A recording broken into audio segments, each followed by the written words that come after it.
My question is, it is mentioned in the Quran that one day in the sight of Allah is equal to 1,000 years. And in another place, it is mentioned that one day is equal to 50,000 years.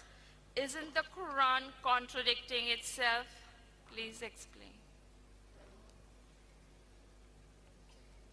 The sister asked a question that it's mentioned in the Quran, in certain place, that one day in the sight of Allah is equal to 1,000 years, and somewhere else is mentioned that one day in the sight of Allah subhanahu wa ta'ala is equal to 50,000 years. Isn't this a contradiction? What the sister was referring to is the verse of the Holy Quran from Surah Al-Hajj, chapter 22, verse number 47, as well as Surah Sajda, chapter 32, verse number 5, which does say that one day in the sight of Allah subhanahu wa ta'ala is equal to 1,000 years. And in Surah Marriage, chapter 70, verse number 4, it says that one day in the sight of Allah subhanahu wa ta'ala is equal to 50,000 years of your reckoning. Doesn't it seem to be a contradiction? Sister, what these verses in the Holy Quran are referring to, it is giving an indication that time in the sight of Allah subhanahu wa ta'ala is incomparable to the earthly time. The earthly time, whether it's 1,000 years, or whether it's 50,000 years, or whether it's thousands of years, it's somewhat equal to one day in the sight of Allah, or maybe 1 second in the sight of Allah subhanahu wa ta'ala. It's just giving you a reference that time in the sight of Allah subhanahu wa ta'ala is incomparable to the earthly time.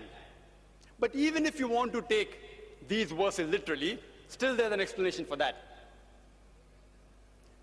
The Arabic word used in these verses is yom. It has got two different meanings. It can either be translated as day or as period or as epoch, very long period.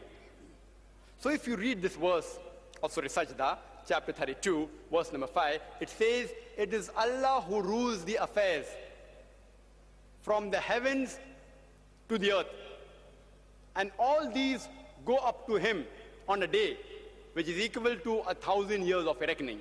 If you translate the word correctly, yom, as period, it will read that Allah rules all the affairs from the heavens to the earth, and all of them go unto him in a period which is equal to 1,000 years of your reckoning.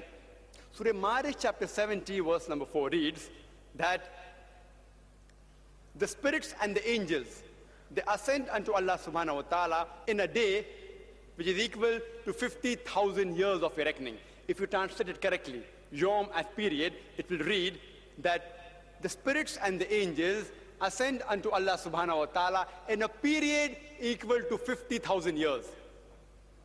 The Quran is referring to two different periods. Therefore, there's no contradiction. For example, if I say, I will take 1 hour to reach Washi, I will take a period of 1 hour to reach Washi, and then say, I will take a period of 50 hours to reach Srinagar, to reach Kashmir. It's not contradicting, because both are different periods. So one place Quran says, the period required for all the spirits and the angels to go up unto Allah subhanahu wa ta'ala is equal to 50,000 years of your reckoning. And the other place says, the period required for all the affairs to go unto Allah subhanahu wa ta'ala is 1,000 years. There's no contradiction in that. I hope that answers the question.